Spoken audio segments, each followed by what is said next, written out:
Kana bitaw nga akong giingon no, nga bisag makadungog magpabungol-bungol,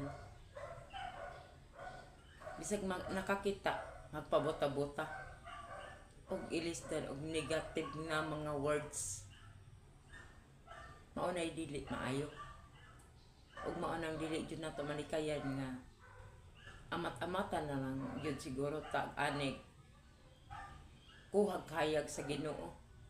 Kay mao maghapon makakita tas kanindot kahayag sa kalibutan kung unsa ang atong mga nakita nga kabutihan, di man nato ma-appreciate, dili ta makasulti unsay tinuod. Pwedihan natong daotan yung mga istorya, mao nang dili lang ta magmahi. Makaingon lang po siguro ang Ginoo nga mas may pambutahan ka na lang, kay saman nakakita ka kumpleto kag mata, mura lang maghapon kag wala ka nakakita.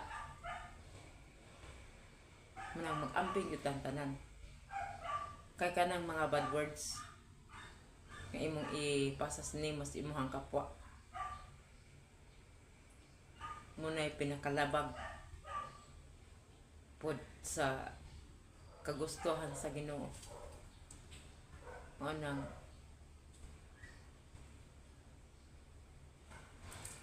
kung unsa ang inyong ikalipay, lubos-lubosan mo na.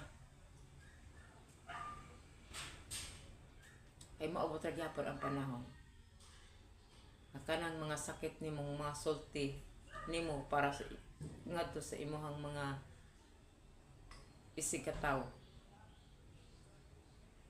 100% mabalik ra gyapon na sa imo. Sa ako nagkaingon, ang Ginoo ang tag-iya sa atong kinabuhi. Di kay tasak putik